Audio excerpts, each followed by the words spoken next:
I think ethnic studies means to me, and outside of a structural definition context, is understanding how people approach life in different ways and their traditions, their history, and how that influences their decision making today.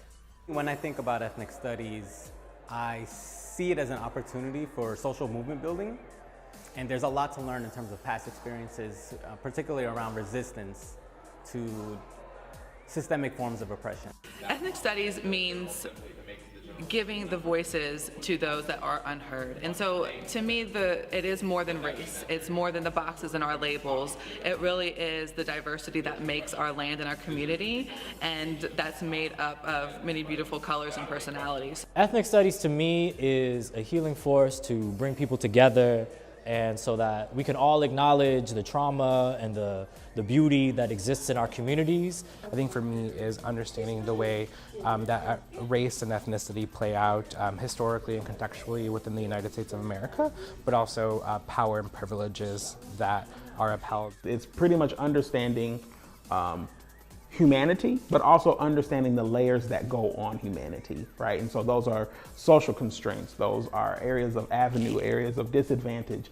Understanding all of that are the layers then that kind of cover the humanity of people. And so ethnic studies says, let's understand those layers, but then let's also understand the humanity of the people of which we study or work with. Well, ethnic studies is an examination an appreciation for the different cultural identities that a people will have.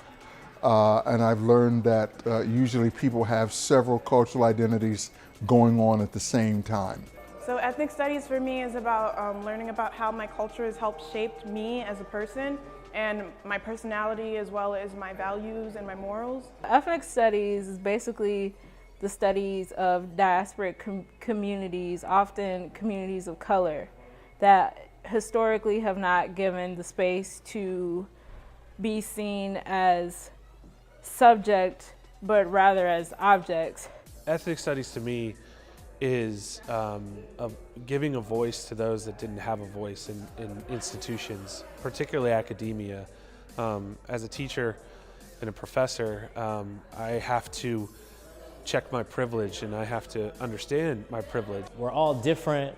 We don't need to have these power struggles between us in order to exist as a society, right? I think, to me, ethnic studies really is a healing force that brings people together on a local, national, and global level.